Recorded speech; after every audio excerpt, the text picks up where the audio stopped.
é tão legal. Você faz diferente, você é genial. Arte é tão legal. Você faz diferença, você é genial. Arte é tão legal. Você faz diferença, você é genial. Arte é tão legal. Você faz diferença, você é genial. Ok? É preciso que a gente acredite em nós mesmos. Deixa eu colocar o violão aqui para a gente já começar a falar das coisas importantes dessa nossa aula de hoje, tá bom? Então, é altamente necessário que você esteja com fé, com ânimo em si para realizar todas as coisas, tá? Então, nós estamos começando aqui com essa aula de número 11, né? É a nossa aula que vai falar de novos assuntos, é o início da unidade 2, e então vamos lá para a tela para a gente ver o que vai se apresentar aí nessa nossa unidade, tá bom? Caros alunos, olha só, os conteúdos do componente curricular aqui de arte do terceiro ano, aqui na unidade 2, né? Arte contemporânea e sociedade. Você veja aí que vai ter da aula 11 até a aula 24 com a recuperação, com a revisão e a recuperação, né? Nós vamos ter aí vários assuntos, ó. Arte contemporânea, parte 3, né? Arte e tecnologia, parte 1 e parte 2, né? Vamos ter também arte e tecnologia, bom, já falei, né? Então vem artes visuais e cidade, música, dança e cidade, teatro e cidade, aí vem o modernismo brasileiro e os artistas, né? 3 partes aí, e os artistas contemporâneos regionais também, vamos dar uma olhada. Aí sim a gente vai para uma revisão geral, e aí vai ser muito bom que você vai estar altamente preparado, tá bom? Então, nossa aula 11 é o finalzinho das artes contemporâneas, né? Arte contemporânea, parte 3. Mais 3 tipos de artes aí diferentes, né? Mais uma ideia, aliás, são 3 ideias, são novos artistas aí que tiveram as suas percepções aí aguçadas, né? E usando a tecnologia, já começaram a inovar. Então, olha, só para a gente recordar aqui, ó, a partir de meados do século XX, né, dos anos iniciais, aqui já nos anos 60, apareceu a pop art, que começou a mexer, a trabalhar, a questionar, usando os fetiches e os símbolos da civilização de consumo, né? Começou a criticar o consumismo desenfreado das sociedades. Aí depois vem a op art, que foram os artistas que começaram a mexer com a ilusão óptica. Aí vem a arte povera, que é a arte que se utiliza de materiais praticamente recicláveis, né? Materiais cotidianos, né? Então, por isso foi chamado de arte pobre, né? Aí vem o minimalismo, que procurou enxugar um pouco o uso de recursos, né? Então, fazer arte com o mínimo de recursos. Aí vem o concretismo, que já estava acontecendo na Europa desde 1917, mas no Brasil, né, teve o Manifesto Neoconcreto em 1959. Seguindo aí, nós temos também aqui nesse mapa a arte cinética, lá pelos anos 50, né, que utiliza recursos visuais e técnicas a dar movimento à obra ou impressão de movimento. Então, você vê aqui, olha, aqui uma espécie de colagem de todas essas situações que eu falei há pouco, né, essas artes. Aqui a arte povera, né? Aí aqui, ó,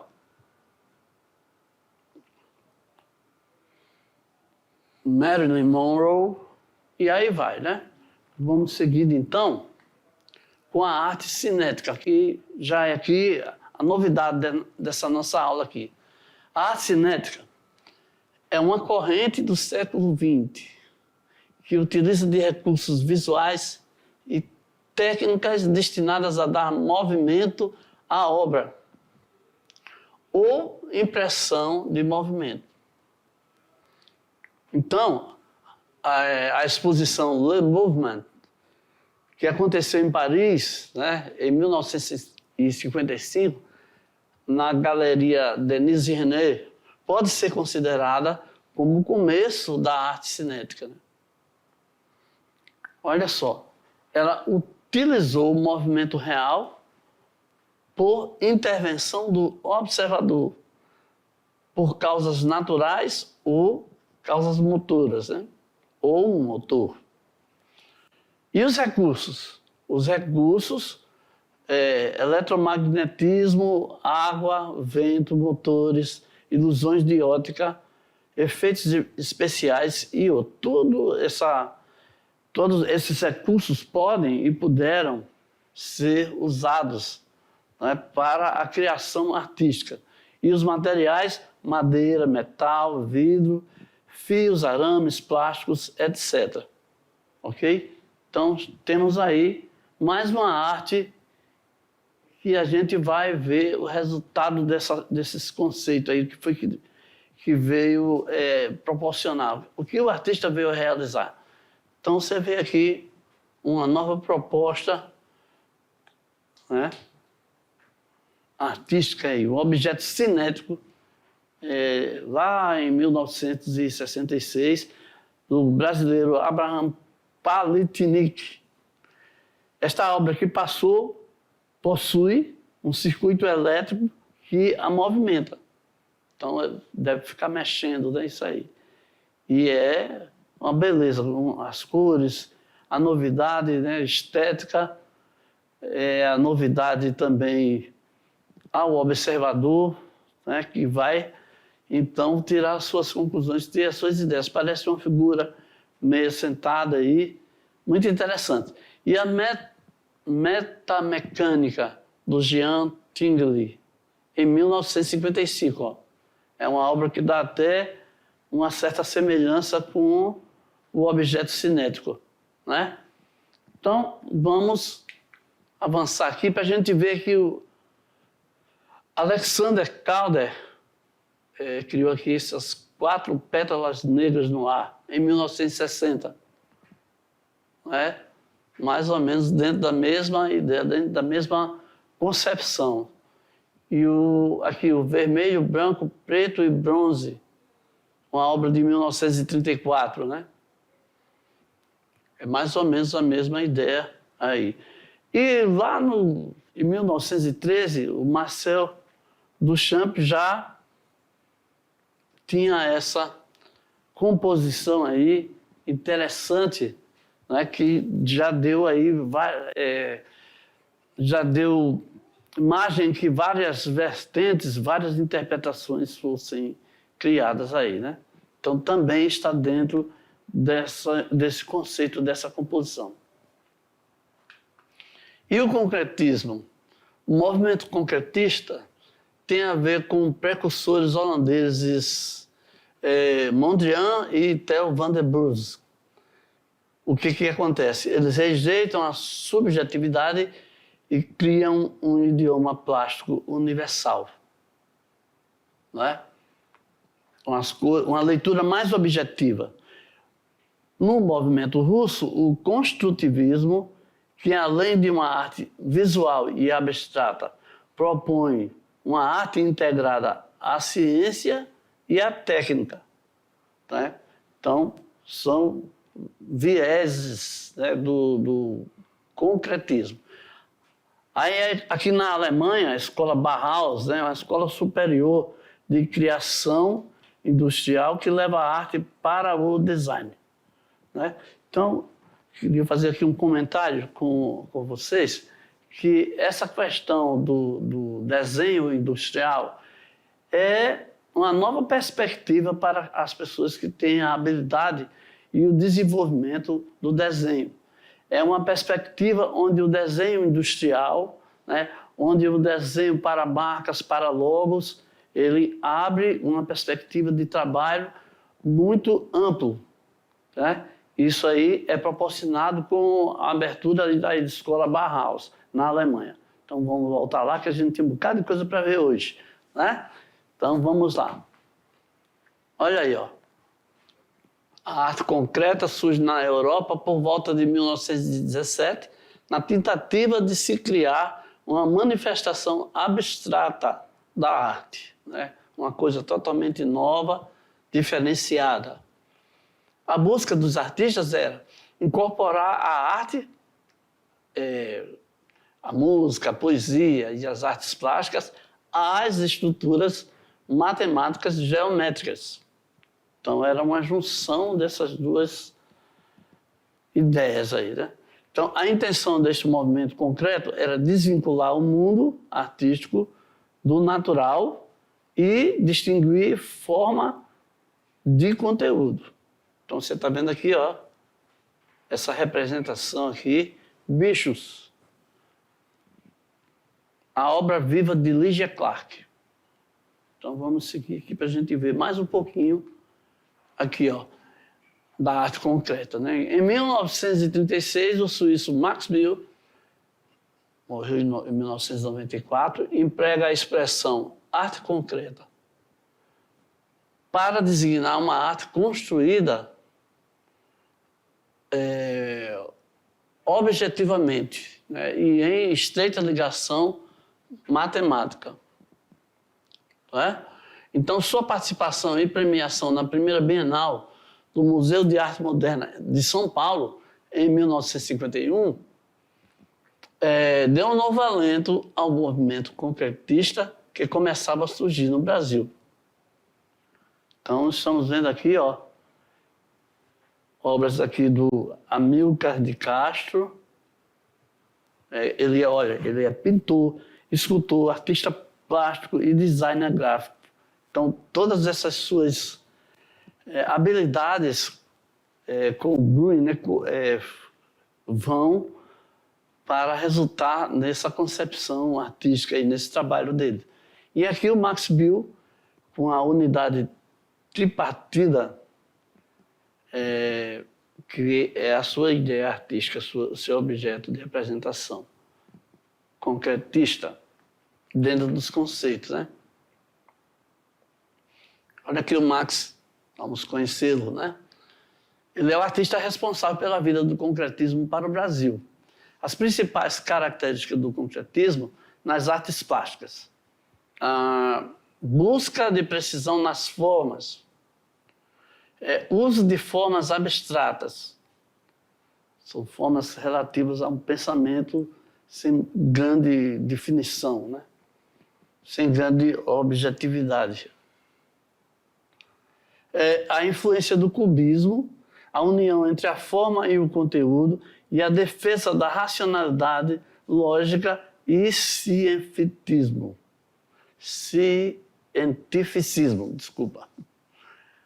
Então, vamos ver ainda mais um pouco da arte concretista, né?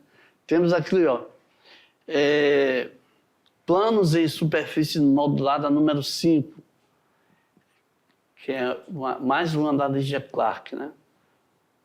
Tinta industrial sobre madeira. E também aqui, mais uma outra visão aqui do Bichos, da exposição Bichos, de 1962, utilizando metal dourado aí, né? E está no Museu de Arte Moderna de Nova York. Portanto, tem um reconhecimento internacional. E olha aqui a Lygia. Ok? Então, alunos, agora nós vamos para outra vertente completamente diferente, né? Que é a parte da poesia concreta. Ou seja, a poesia concreta é a arte com palavras. É uma outra maneira de se elaborar esse pensamento artístico utilizando as palavras. Então, vamos aqui concluir o seguinte: a arte, as diversas tendências artísticas, ela vai ter leituras nas diversas formas de arte, né? Dentro da música, vai ter uma influência do concretismo, das ideias do concretismo. Na poesia, na literatura, no desenho, em todas as vertentes artísticas, vai ter, dentro do que se está assim, contemporaneamente elaborando, vai ter a sua leitura, vai ter a sua influência. E é por isso que nós vamos ver aqui essa poesia concretista. Vamos entender melhor, ok? O que acontece é o seguinte, você veja aqui, ó, são novas formas. Olha aqui essa poesia aqui, ó. O infinito dos seus olhos me faz encontrar o infinito, aí vai. É infinito, né? É a ideia dessa figura matemática aí que simboliza o infinito. Ou seja, é uma forma de dar vida às palavras pela força da ideia contida na própria palavra. Por isso que ele vai formando esse 8 aqui do infinito, né? E o texto fala exatamente isso. O infinito dos seus olhos me faz encontrar. O infinito é uma coisa que não tem fim, é um moto perpétuo e contínuo. Os principais representantes da poesia concreta no Brasil foram Augusto de Campos, Haroldo de Campos, os irmãos, o Décio Pignatari e o Ferreira Goulart, grande poeta, né? Que, aliás, teve uma ligação com o cantor Fagner, que musicou algumas de suas poesias. Falaremos disso no momento oportuno. E aqui nós chegamos a mais uma forma de arte, né? Que é o minimalismo. Então vamos entender melhor do que se trata, né? A arte minimalista foi construída em meados dos anos 60, né? E caracterizava-se como uma radicalização extrema de algumas ideias vanguardistas. Então vamos entender que radicalização é essa aí. Utilização de objetos, de poucos objetos para construir a forma de arte. Como nós estamos vendo aqui, o cubo aberto, né? Então, surgiu em Nova York entre os anos 50 e 60 e faz referência aos movimentos culturais e estéticos que produziam o uso mínimo de recurso, reduzindo ao seu nível essencial e descartando as futilidades. Ou seja, era fazer arte com o mínimo de objeto, o mínimo de recurso, mas não por isso uma arte inferior ou sem qualidade. Seguindo aqui um pouco mais sobre o minimalismo, nós vemos aqui, olha, outra maneira, né? Ou seja, apresenta outras características básicas, duas características básicas. O aspecto da produção seriada e o aspecto frio, carente de expressividade. Tá bom? Mas nós sabemos também, né, que tudo depende do olhar do espectador, daquele que vai ver a obra de arte. É ele que vai sentir, é ele que vai se identificar e vai fazer a sua leitura. Seria uma escada suspensa, seria uma série de prateleiras, ou apenas uma parte onde fica bonito de se ver esse empilhamento de prateleiras mesmo, né? Quer dizer, cada pessoa vai ter uma leitura, pode ter uma leitura totalmente diferente dessa minha aqui, dessa que eu estou aqui apenas suscitando sem me definir por nenhuma, tá? Então aqui, olha, nós vemos mais uma forma aqui realmente mínima, né? Apenas a cor e apenas um objeto aí mínimo. O crítico de arte e filósofo Richard Arthur Wollheim, né, apontava o minimalismo como um dos movimentos que mais influenciaram a arquitetura, o design, o desenho industrial e as artes visuais. O minimalismo, então, se tornou atemporal. Qualquer época se poderia usar. Olha aqui a obra do Mondrian. Não é? Olha aqui esse trabalho aqui de quadros e cores, onde ele realmente suscita um diferencial aí. Então, aqui nós temos mais uma instalação, como o caso dessa instalação minimalista do Ralph Werner, lá na Galeria Stamp. E essa obra aqui de Judy Chicago, né? Vejam só, objetos mínimos propondo novas leituras, novas visões, né? E com isso aí nós chegamos... Ok, alunos? Então nós chegamos aqui nessa parte aqui da arte e a sua relação com as profissões, né? A profissão do próprio artista, né? Que você pode ter uma versão assim universitária, né? Ou tem a versão mais geral que é assim o fazer artístico em si. Então eu queria explicar para vocês assim inicialmente sobre a música, sobre a dança e sobre a música, né? Então vamos ver aqui, tá? Nós temos que ter em mente sempre que a dança é uma opção que existe onde você pode ser professor de dança, né?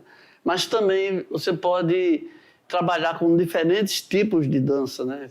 Técnicas diferentes, como a técnica do balé, a dança afro, ou forró, a música mais popular, né? Ou a dança contemporânea, entre outros tipos de dança, né? Então, você passa a estudar questões relacionadas à fisiologia e anatomia do corpo humano. Quer dizer, você pode trabalhar, você precisa ter mais conhecimento para que as pessoas não adquiram lesões, né? Porque a dança se utiliza do corpo para se reproduzir. É uma forma de se comunicar por meio de movimentos corporais ritmados, né?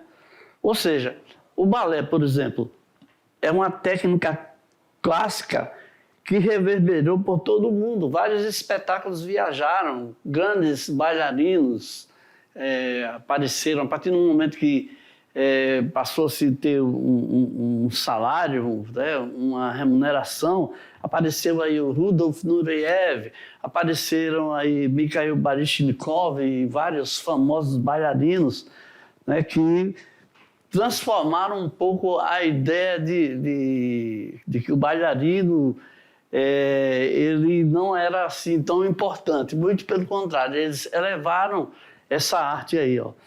Então, na street dance, por exemplo, a dança de rua, é um gênero que surgiu nas ruas como uma forma de interação e inclusão social em regiões periféricas, entende? A dança também serviu para marcar vários rituais, como antigos bailes ou costumes, como é o caso da valsa dos 15 anos. Então, a dança está inserida no contexto social de várias pessoas, né? De vários momentos da sociedade, não só como espetáculo, mas também como também no deleite, né? Para a satisfação pessoal das pessoas, né? Você tem a dança de salão também, que é mais uma vertente aí que o profissional pode desenvolver, montar sua academia e seguir em frente, né? Então, na profissão. E agora nós vamos ver um pouquinho mais sobre a música, né?